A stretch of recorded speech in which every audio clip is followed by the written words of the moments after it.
Hello everyone, Coach Dave here, and there's been a new update to Gran Turismo Sport a couple of days ago, which I wanted to briefly chat about here and then quickly do a lap guide. And we're at a new track that's just been launched in the update, Laguna Seca, famous for the corkscrew, and it seems to be a fan favorite amongst many of you. To be honest with you, in previous versions of Gran Turismo, it wasn't necessarily my favorite. I did do a lot of laps around here, but I've always preferred the fantasy tracks in the game.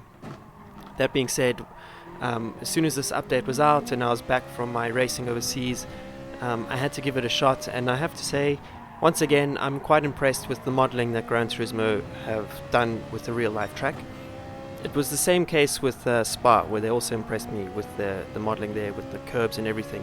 They got it quite accurate, and I've spent a lot of time doing some driving around this track this year, as I was helping one of my mates prepare for the Intercontinental GT Challenge. And I've also seen a lot of his real life onboards, and although I haven't driven around here, based on the onboards and his feedback, I can say that they've done a pretty accurate job with this track.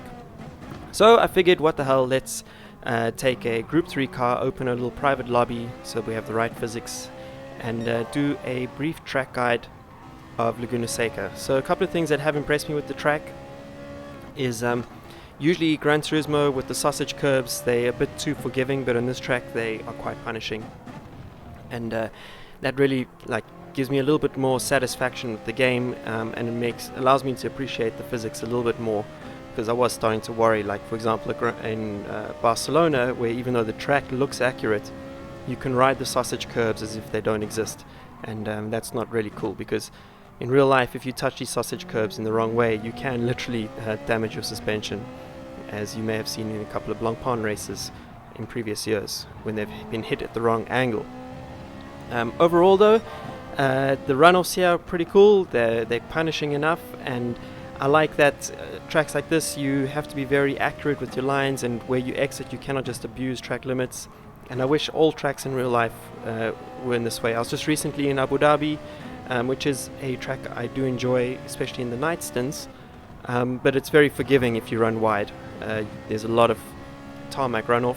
I mean, actually there is no gravel runoff or grass runoff really to speak of, and conversely, if you go to a track like the Nordschleife or the Nürburgring GP course, you're punished a bit more for your mistakes, and that seems to be the case here. So I think that the daily races that they will have here are going to be quite interesting, and I'm pretty sure that this is going to be coming up in an FIA event. But anyway, let's start our lap guide. I just missed the apex there, which we will cover in a moment. You need to get a good run onto the main straight, minimize distance covered as you go over the crest of the hill, especially in this game, very important. So just clipping the apexes there, and then braking at the second brake marker, down to second. I'm in a Ferrari 458 GT3. I've moved the brake balance all the way forward, and the key thing there is to get the car pointed straight for the exit, so get as much rotation going in, and then here carry as much speed going through, and then maximize the curve on the exit.